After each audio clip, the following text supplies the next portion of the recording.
Horror Stories in York, Part 38. 1st of November 866, the Vikings arrived in York. The 1st of November is known in the Christian calendar as the feast day of All Saints. And so on this day in 866, the citizens of Iffordwick were attending Mass around the city.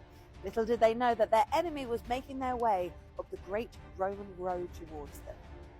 The Vikings, Ivor the Boneless and his brother Halfdan, had arrived down in East Anglia, and they were seeking revenge against King Aelle of Northumbria, who had killed their father, Ragnar Lothbrok.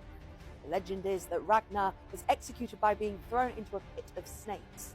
Now, with their great heathen army behind them, they were making their way towards the capital of the north of the country. Between 10 and 15,000 Vikings marched in towards the city. They purposely picked the day of All Saints because they knew that the citizens would be nowhere around and the city would be theirs for the taking.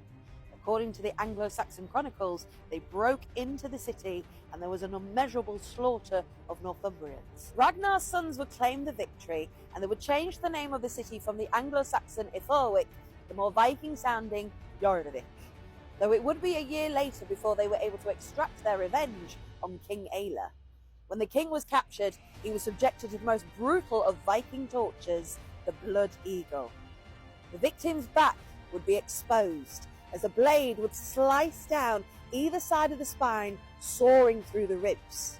The flesh would then be peeled back to expose the bone underneath. The executioner would reach in with the hands underneath the shoulder blade and pull it back to imitate that of an eagle's wings.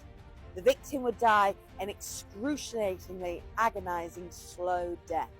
Despite their initial brutal tactics, the Vikings would go on to make the city the centre for trade and commerce. Their influence can still be seen in the city to this day, as all the streets' names are called gates, referring to Gata, the Viking word meaning street.